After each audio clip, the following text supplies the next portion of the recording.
ലിവർപൂളിന്റെ മുൻ captain Jordan Henderson തന്റെ പുതിയ ക്ലബ്ബായ ബ്രെൻറ്റ്ഫോർഡിനുള്ള ആദ്യ പ്രീമിയർ ലീഗ് ഗോൾ മുൻ സഹതാരവും അടുത്ത സുഹൃത്തുമായിരുന്ന ഡിയോഗോ ജോട്ടയ്ക്ക് സമർപ്പിച്ചു. ലീഡ്സിനെതിരായ മത്സരത്തിലെ 70-ാം മിനിറ്റിലായിരുന്നു ബ്രെൻറ്റ്ഫോർഡിനായി ഹെൻഡേഴ്സൺ ഗോൾ നേടിയത്. തുടർന്ന് ജോട്ടയുടെ ട്രേഡ്മാർക്ക് ഗോൾ സെലിബ്രേഷനായിരുന്ന വീഡിയോ ഗെയിം കൺട്രോളർ ആഘോഷം അദ്ദേഹം അനുകരിച്ചു.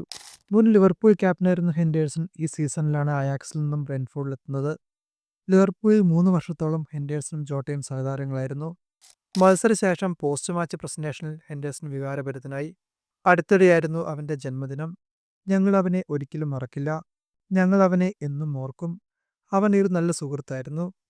ഞാൻ അധികം ഗോളുകൾ നേടുന്ന ആളല്ല, പക്ഷേ ഗോൾ നേടുമ്പോൾ അത് അവനായി സമർപ്പിക്കണമെന്ന് ഞാൻ എന്നും കരുതിയിരുന്നു. ഈ വർഷം ജൂലൈയിൽ സ്പെയിനിൽ വെച്ചുണ്ടായ ഒരു കാർ അപകടത്തിലാണ് ജോട്ടയും അദ്ദേഹത്തിന്റെ സഹോദരൻ ആന്ദ്രേ സിൽവയും മരണപ്പെട്ടത്. മൈതാനത്തിന് പുറത്തും ജോട്ടയുമായി അടുത്ത സൗഹൃദം പങ്കുവച്ചിരുന്ന ഹെൻഡേഴ്സൺ ജോട്ടയുടെ മരണശേഷം ആൻഫീൽഡിലെത്തി ആദരാഞ്ജലികൾ അർപ്പിച്ചിരുന്നു.